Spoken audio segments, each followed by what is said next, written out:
Everyone, नमस्कार। स्वागत है आपका अपने YouTube चैनल संध्या कंप्यूटर क्लासेस पे। मैं शरण कुमार एक बार फिर से आप सभी का स्वागत करता हूं। देखिएगा फ्रेंड्स, जैसा कि आप सभी को पता है कि अपनी जो सीरीज चल रही थी वो वीडियो एग्जाम 2021 कांस्टेबल संगणक जैसी प्रतियोगिता परीक्षा के लिए जो है आपकी कंप्यूटर थ्योरी क्लास जो है वो चलाई जा रही है।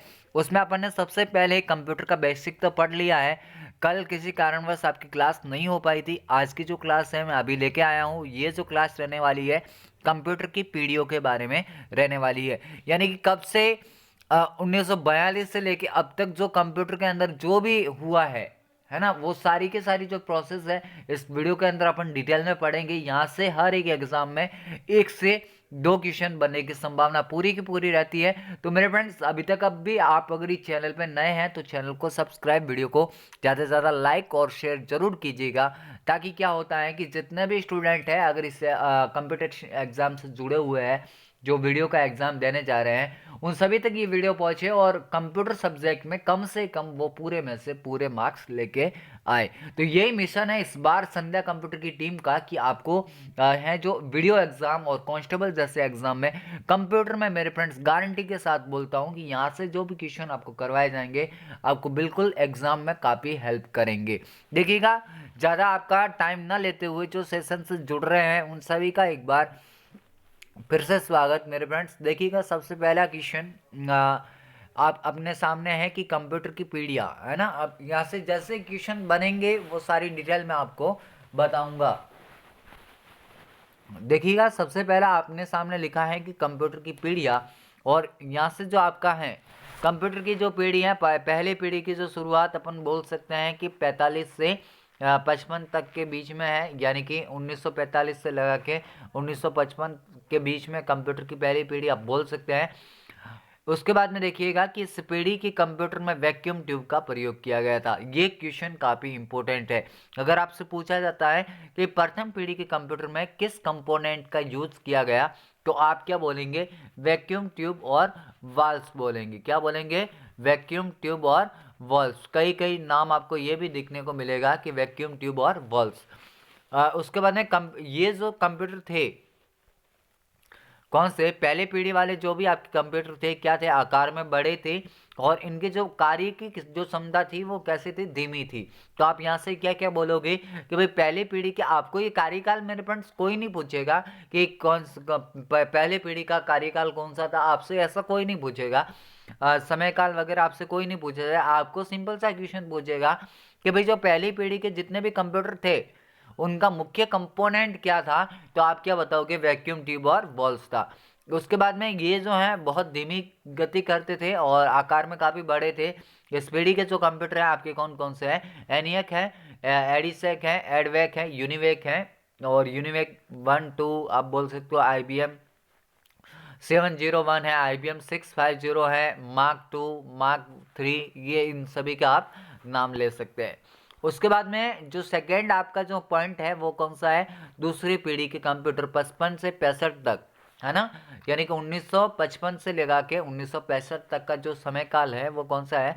कंप्यूटर की दूसरी पीढ़ी का है। अब देखिएगा कि इस पीढ़ी के कंप्यूटर में वैक्यूम ट्यूब के स्थान पे किसका प्रयोग हुआ? ट्रांजिस्टर का प्रयोग हुआ। यानी कि मेरे फ्रेंड्स, इसमें क्या हुआ कि आपके जो ट्रांजिस्टर थे उनका प्रयोग किया गया, जिससे क्या हुआ कि जो आपके कंप्यूटर थे वो क्या हो गए? आकार में थोड़े से छोटे हो गए। यानी कि पहली पीढ़ी के कंप्यूटर के मुकाबले अगर अपन बात करते हैं तो दूसरे पीढ़ी के कंप्यूटर क्या थे? उससे छोटे थे। क्यों थे? क्योंकि उसमें वैक्यूम ट्यूब और वॉल्व्स के स्थान पे किसका प्रयोग हुआ था?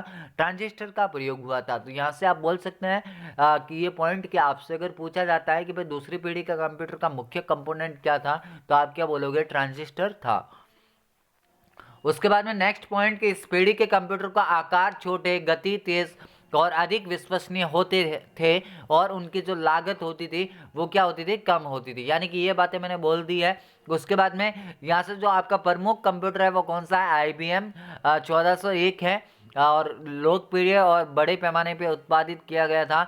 और उसके बाद में इनके जो एग्जाम्पल है, इनके नाम अगर याद रखो तो अच्छी बात है, अदरवाइज इतना कोई इंपॉर्टेंट नहीं है। आपको सिंपल सा याद रखना है कि भाई दूसरी पीढ़ी का मुख्य कंपोनेंट क्या था, तो ट्रांजिस्टर था। थर्ड आपका पॉइंट है कि कंप्यूटर की तीसरी पीढ़ी। मेरे फ्रेंड्स काफ़ी इंपॉर्टेंट है, यहाँ से हर एक एग्जाम में क्वेश्चन बनता है। इसके अगर समय काल की बात की जाए तो 1665 से लगा के 1965 से लगा के 1975 तक का समय काल है। अब देखिएगा कि इस पीढ़ी के कंप्यूटर में क्या हुआ कि एकीकृत जो परिपथ है, इंटीग्रेटेड सर्किट जो होते हैं, यानी कि जो आईसी है, आईसी का क्या किया, इस्तेमाल किया गया। अब मेरे फ्रेंड्स आईसी होती क्या है कि बहुत सारे ट्रांजिस्टर को मिला के एक किसका निर्माण किया, आईसी का निर्माण किया। तो ये आप बोल सकते हो कि भाई ट्रांजिस्टर के स्थान पे किसको लाया, आईसी को लाया। और वो आपके ट्रांजिस्टर ही थे, लेकिन जब बहुत सारे ट्रांजिस्टर को एक साथ कनेक्ट किया गया तो फिर उसका नाम क्या रखा, आईसी नाम रखा गया, यानी कि इंटीग्रेटेड सर्किट। और या फिर चिपों का उपयोग किया जाता था जो कि आकार में क्या थे, बहुत छोटे थे, और एक चिप पर सैकड़ों ट्रांजिस्टर को एकीकृत किया गया था। अब देखो क्वेश्चन क्या क्या पूछा जाएगा, आपसे पूछा जाएगा कि भाई तीसरी पीढ़ी का मुख्य कंपोनेंट क्या है, तो आप क्या बताओगे, इंटीग्रेटेड सर्किट या एकीकृत परिपथ, इन दोनों में से आप कोई भी नाम लेंगे। सेकेंड क्वेश्चन यहाँ से आपको जो पूछा जाएगा कि आईसी का पूरा नाम क्या है, तो आप क्या बताओगे, इंटीग्रेटेड सर्किट इसका पूरा नाम होता है। तो मेरे फ्रेंड्स काफी इंपॉर्टेंट है, यहाँ से ये पॉइंट आपको एग्जाम पॉइंट ऑफ व्यू से काफी हेल्प कर सकता है। उसके बाद में कि इस पीढ़ी के कंप्यूटर आकार में छोटे, गति में तेज और अधिक विश्वसनीय बहुत अधिक होते थे, यानी इसकी जो विश्वसनीयता है वो कैसी थी, अधिक थी। और इस पीढ़ी के कंप्यूटर के साथ ही डेटा को भंडारित करने वाले बाह्य साधन जैसे कि डिस्क हैं, टैप हैं आदि भी क्या किए गए, विकसित किए गए। यानी कि हुआ क्या मेरे फ्रेंड्स की जो आप सेकेंडरी डिस्क वगैरह जो यूज में ले रहे हो ना, ये कौन सी पीढ़ी में आपकी आई, तीसरी पीढ़ी के अंदर आई है। मैग्नेटिक टैप वगैरह जो भी आप नाम सुनते हो, ये आपकी किस पीढ़ी के अंदर आए हैं, तीसरी पीढ़ी के अंदर आप नाम इनका ले सकते हो। उसके बाद में जो इस पीढ़ी के जो कंप्यूटर थे आपके कैसे थे, मल्टी प्रोग्रामिंग और मल्टी प्रोसेसिंग।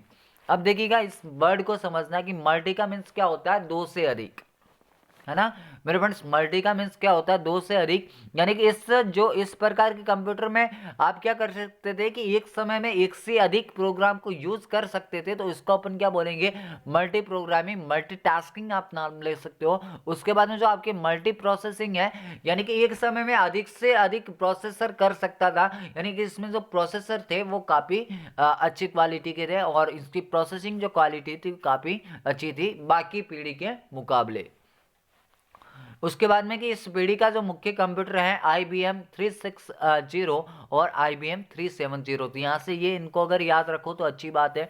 अदरवाइज ऊपर वाली जो बातें क्या क्या याद रखनी है कि तीसरी पीढ़ी में आईसी का उपयोग किया गया, आईसी का पूरा नाम क्या है, इंटीग्रेटेड सर्किट है, और बहुत सारे ट्रांजिस्टर ने मिलकर किसका निर्माण किया, आईसी का निर्माण किया है। और इस पीढ़ी में जो मैग्नेटिक डिस्क वगैरह आप नाम ले सकते हो, यानी कि इनका उपयोग किया गया। अगला जो है पॉइंट आपका कि कंप्यूटर की चौथी पीढ़ी, और अगर चौथी पीढ़ी की बात की जाए तो मेरे फ्रेंड्स जो आपका कार्यकाल है वो कब से कब तक है, 75 से लगा के 1990 है ना, 1990।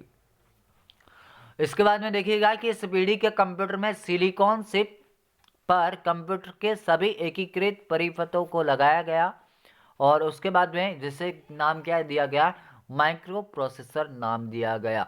अब मेरे फ्रेंड्स इंपॉर्टेंट बात यह है कि क्वेश्चन आपसे पूछा जाएगा कि माइक्रो प्रोसेसर का यूज कंप्यूटर की किस पीढ़ी के अंदर किया गया, तो फिर आप क्या बताओगे कि जो कंप्यूटर की चौथी पीढ़ी है उसमें किसका यूज आया, माइक्रो प्रोसेसर को यूज में लाया गया।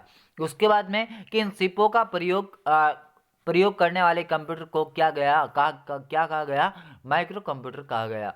अब देखिए सेकंड क्वेश्चन यहाँ से क्या बन सकता है कि भाई जो कंप्यूटर की जो चिप होती है वो किस धातु से निर्मित होती है, तो आप क्या बताओगे, सिलिकॉन। और सिलिकॉन आपकी कैसी होती है, सेमीकंडक्टर, यानी कि अर्धचालक होती है। और ये एग्जाम में कई बार क्वेश्चन पूछा गया, काफी इंपॉर्टेंट क्वेश्चन है, एक ये वाला और एक माइक्रो प्रोसेसर वाला। तो मेरे फ्रेंड्स अगर चौथी पीढ़ी से क्वेश्चन आया तो हूबहू आपको ये कि ये दोनों क्वेश्चन देखने को मिलने वाले हैं। अब देखिएगा कि ये कंप्यूटर आकार में बहुत क्या होते थे, छोटे होते थे। और क्यों होते थे, क्योंकि भाई जब एकीकृत परिपथ को भी क्या गया क्या एक साथ में लगा गया, तो जो कंप्यूटर का जो आकार था वो क्या हो गया, काफ़ी छोटा हो गया। और इस पीढ़ी के जो कंप्यूटर है पर्सनल कंप्यूटर की श्रेणी में आते हैं, यानी कि आज के जो अपन पीसी डेस्कटॉप वगैरह यूज़ करते हैं, आप बोल सकते हैं ये भी आपकी कौन सी है, पर्सनल कंप्यूटर है।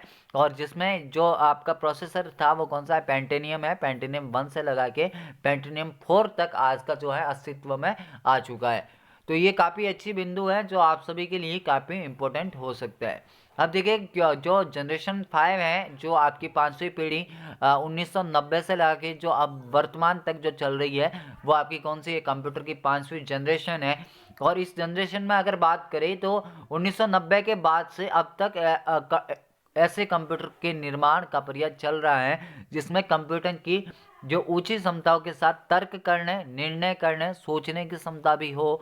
और इस पीढ़ी के कंप्यूटर का मुख्य उद्देश्य क्या है, डेटा प्रोसेसिंग को बाजार में ज्ञान प्रोसेसिंग करना। अब देखिएगा मेरे फ्रेंड्स, ये जो है आप सभी को काफ़ी अच्छे से पता होगा कि भाई आपकी जो कंप्यूटर की सीमाएं वर्तमान पीढ़ी में हम जो यूज़ कर रहे हैं उसमें क्या क्या सीमा आपको देखने को मिलती है। एक तो उसमें तर्क करने की क्षमता नहीं होती है, उसमें डिसीजन लेने की क्षमता नहीं होती है, और उसमें थिंकिंग यानी सोचने की क्षमता नहीं होती। तो अभी का जो प्रयास चल रहा है कि भाई किस प्रकार जो है कंप्यूटर में इन तीनों को क्या किया जाए, लाया जाए, और कंप्यूटर का भी एक अपना खुद का दिमाग हो, वो भी अपनी ओर से कुछ सोचे। तो ये 5वीं पीढ़ी में जो है कंप्यूटर में पूरा का पूरा प्रयास किया जा रहा है कि इस प्रकार की है जो प्रोसेसिंग भी कंप्यूटर में होनी चाहिए। अब देखिएगा इसमें जो आपका है ULSI जो है आपका अल्ट्रा लार्ज इंटीग्रेटेड सर्किट भी आप नाम बोल सकते हो, इसका यूज़ किया गया था। तो यहाँ से ये भी इंपॉर्टेंट है, अगर एग्जाम में पूछे जाते हैं तो याद रखना। मेरे फ्रेंड्स, ये थे आज के अपने जो है कंप्यूटर जनरेशन के बारे में महत्वपूर्ण बिंदु जो आपको एग्जाम पॉइंट ऑफ व्यू से काफ़ी हेल्प करेंगे। मेरे फ्रेंड्स, जब अपन कल से पढ़ेंगे तो अपन सबसे पहले इनपुट डिवाइसेस के बारे में पढ़ेंगे। मैं आपको हार्डवेयर और सॉफ्टवेयर के बारे में अच्छे से बताऊंगा, फिर इनपुट डिवाइस के बारे में पढ़ेंगे, फिर आउटपुट, फिर प्रोसेसिंग, और उसके बाद में आपकी मेमोरी वगैरह जो भी है, इन सभी को एक एक करके आपके एग्जाम तक जो है आपका सिलेबस एकदम पूरी तरीके से करा दूंगा। और गारंटी के साथ बोलता हूँ कि आपको इस एग्जाम में किसी भी प्रकार की कंप्यूटर सब्जेक्ट में दिक्कत आने नहीं दूंगा। तो मेरे फ्रेंड्स, इसी आशा और इसी उम्मीद के साथ में कि आपको ये वीडियो आया होगा काफ़ी पसंद, और अगर वीडियो को पसंद किया है तो चैनल को सब्सक्राइब और इस वीडियो को लाइक और शेयर जरूर करें, ताकि जो भी स्टूडेंट है अगर इस एग्ज़ाम के लिए प्रिपरेशन कर रहे हैं तो उन तक ये वीडियो पहुंचे और उनको इस वीडियो के माध्यम से काफ़ी सारी हेल्प मिल सके। तो मेरे फ्रेंड्स, अभी के लिए इतना ही, मिलेंगे कल एक नए वीडियो के साथ। तब तक के लिए जय हिंद, वंदे मातरम, जय भारत।